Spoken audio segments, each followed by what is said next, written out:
Good morning students. आज हम अपनी इस वीडियो में खंड खा स्वास्थ्य रक्षा इसके बारे में पढ़ेंगे। हम अपनी पहले की क्लासेस में जो खंड का है उसका पार्ट 1 और पार्ट 2 पढ़ चुके हैं, ठीक है। तो इसमें आज जो है हम खंड खा स्वास्थ्य रक्षा में जो हमारा चैप्टर नंबर 6 है जल स्रोत तथा उपयोग, इसके बारे में पढ़ेंगे। इसमें हम आज अपने सिर्फ 3 पॉइंट से डिस्कस करने वाले हैं, जिसमें है प्रस्तावना, जल का संगठन तथा जल के गुणधर्म, ठीक है। ये 3 हम अपने वीडियो डिस्कस करेंगे, जिसमें हम सबसे पहले अपने इंट्रोडक्शन को जो है स्टार्ट करते हैं। इसमें मैं आपको बहुत ही इन शॉर्ट जो मेन पॉइंट्स हैं सिर्फ उन्हीं के बारे में डिस्कस करूंगी और वही मैं आपको समझाऊंगी। बाकी की जो ये आपकी थ्योरी है ये मैं आपको जो है पिक के द्वारा भेज दूंगी और आप उसमें जो है इसे देख भी सकते हैं। जो इसमें इम्पॉर्टेंट पॉइंट्स है, जैसा कि आप देख रहे हैं, चैप्टर का नाम ही है आपका जल स्रोत तथा उपयोग। जल जो कि बहुत ही ज़्यादा हमारा कॉमन टॉपिक है। इसमें हमारे जो इम्पॉर्टेंट पॉइंट्स हैं, जिसमें लिखा है, आपकी पहली ही लाइन लिखी हुई कि प्रत्येक वस्तु जल से ही उत्पन्न हुई है और प्रत्येक वस्तु जल के द्वारा ही जीवित है।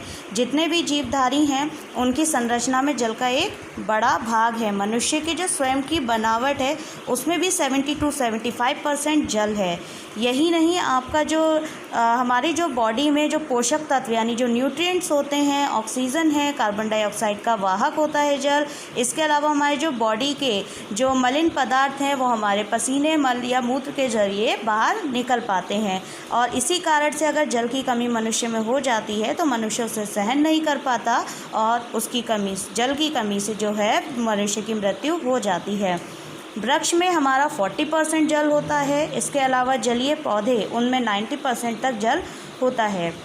जो हमारे समुद्री जानवर होते हैं जैसे जेलीफिश, उनमें 95% जो है वाटर है। अंडे में 74% वाटर है। ककड़ी में 95% जो है वाटर की क्वांटिटी होती है। पृथ्वी तल का जो एक भाग है जो जल से ढका हुआ है वो हमारा जलमंडल कहलाता है। जल हमारी 3 जो है अवस्था में हमें प्राप्त होता है, ठोस, द्रव तथा गैस, ठीक है। वर्षा के द्वारा जो जल हमें प्राप्त हो रहा है उस संपूर्ण जल का 97% जो भाग है वो महासागरीय भागों में ये संचित रहता है, ठीक है। इसके अलावा हमारा जो शेष बचा हुआ 3% है, जो 3% में 2.25% ध्रुवीय क्षेत्रों और पर्वतीय शिखरों पर हिमानियों के रूप में सुरक्षित है तथा 0.70% जो है वो भूमिगत अवस्था में पाया जाता है।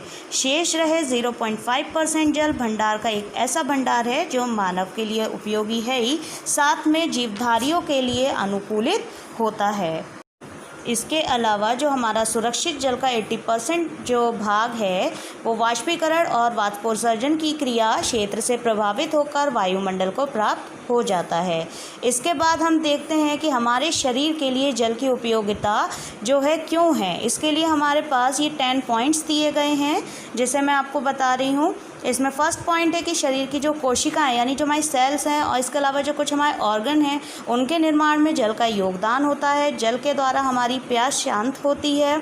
हमारे शरीर में जो विभिन्न ग्रंथियां हैं उनसे जो विभिन्न रसों का स्राव हो रहा होता है उसमें भी जल के द्वारा ही तरलता आती है। 4th पॉइंट में आपका लिखा है कि शरीर में होने वाली जो आपकी डाइजेशन प्रोसेस है यानी पाचन क्रिया है वो भी जल की उपस्थिति में ही सुचारू रूप से चलती है, ठीक है। नेक्स्ट पॉइंट है हमारा जो हमारी बॉडी के कुछ ऐसी जो हमारे बॉडी के विजातीय तत्व होते हैं जो हमारी बॉडी से रिमूव होने कंपलसरी होते हैं, उसके लिए भी हमारी बॉडी में जो वाटर है वो होना ज़रूरी है, जिसके द्वारा हमें जब स्वेटिंग होती है या हम यूरिन के थ्रू वो हमारी बॉडी से सिक्रीट यानी कि बाहर निकल जाती है।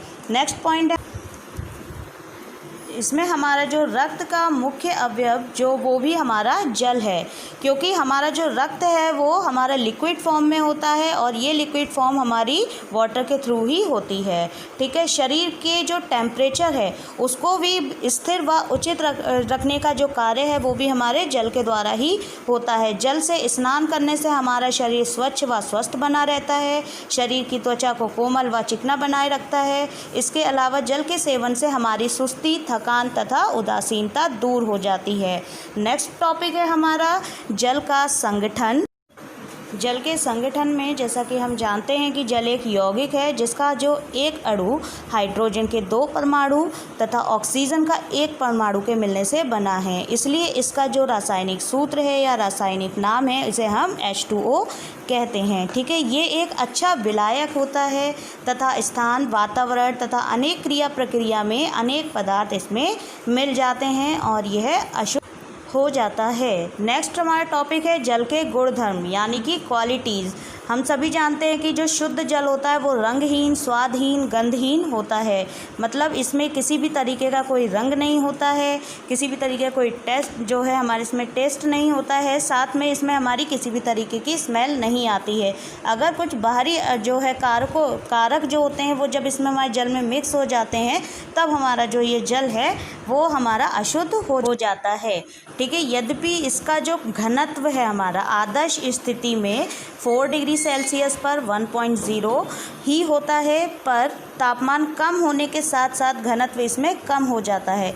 स्पष्ट है कि बर्फ़ के रूप में पानी की सतह जो है पर ये तैरने लगता है। इसका जो फ्रीजिंग पॉइंट है वो 0 डिग्री सेल्सियस और इसका जो बॉइलिंग पॉइंट है वो 100 डिग्री सेल्सियस होता है। यानी कि हमारी जो है पानी में बर्फ़ जो है तभी जमेगी जब इसका फ्रीजिंग पॉइंट 0 डिग्री सेल्सियस होगा और पानी तभी उबाल पर आएगा जब उसका बॉइलिंग पॉइंट जो होगा 100 डिग्री सेल्सियस होता है। ठीक है, आज की वीडियो में सिर्फ हम यही टॉपिक्स हमने आज के वीडियो में डिस्कस किए हैं। बाकी के जो हमारे टॉपिक्स हैं वो हम अपनी अगली क्लास में डिस्कस करेंगे। Thank you.